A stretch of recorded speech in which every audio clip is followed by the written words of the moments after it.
जैसे ही आप Poland arrive होते हो उसके बाद आपको क्या करना है, पर उससे पहले आप सब्सक्राइब बटन को दबा दीजिए। तो हम बात करते हैं कि जैसे ही आपकी फ़्लाइट लैंड होती है, आप यहाँ पे अपना जो बैगेज है वो ले लेते हैं। उसके बाद आपको सबसे पहले सिम लेनी है।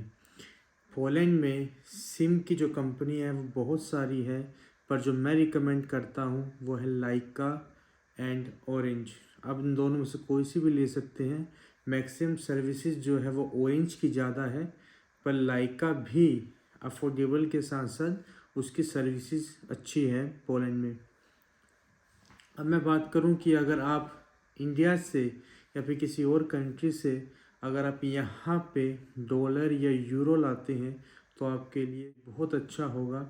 अगर आप यहाँ पे आईएनआर लेके आते हैं, रुपीस लेके आते हैं, तो आपको स्ट्रगल करना पड़ेगा, क्योंकि यहाँ पे कुछ जो काउंटर है वो आईएनआर नहीं लेते, या मैक्सिमम जो यहाँ चेंज करा सकते हैं वो आईएनआर नहीं है। अब मैं बात करूं कि अगर यहाँ पे डॉलर या यूरो ला रहे हैं तो आप चेंज करा सकते हैं डॉलर या यूरो एयरपोर्ट पे ही, क्योंकि सबसे पहले आपको सिम लेनी है। सिम क्यों लेनी है? क्योंकि आपको नेट एक्सेस चाहिए।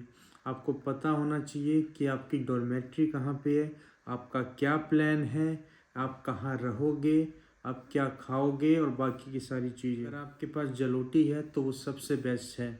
अगर आप अपनी कंट्री में जलोटी ले सकते हैं तो बेस्ट है, अगर नहीं ले सकते तो डॉलर और यूरो अपने साथ लेके आइए।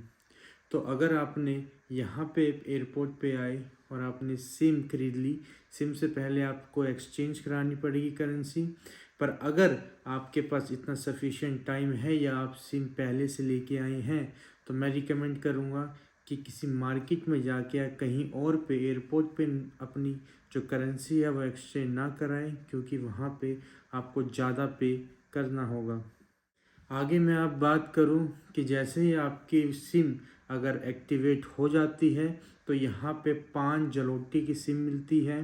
किसी भी अगर मैं मार्केट की बात करूं तो 5 जलोटी में आपको सिम मिल जाती है। सिम लोगे तो उस समय जो प्रोवाइडर है वो आपको बताएगा कि क्या प्लान है क्या नहीं।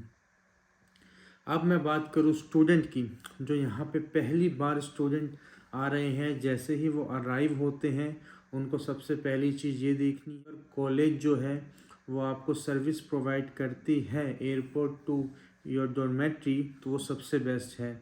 आप जैसे ही डॉर्मेट्री पे पहुँचेंगे वहाँ पे आसपास आप देख सकते हैं कि वहाँ पे कंतोर करके एक स्टोर है, वहाँ से आप अपनी एक्सचेंज करा सकते हैं करेंसी को। जैसे ही आपने अपनी करेंसी एक्सचेंज करा ली, एक स्टोर है जेप का, या फिर आप किसी भी स्टोर पे जा सकते हैं।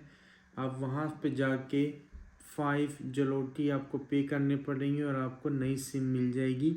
उस नई सिम के लिए आपको अपना पासपोर्ट देना पड़ेगा, वो इन्फॉर्मेशन लेके आपको वापस दे देंगे।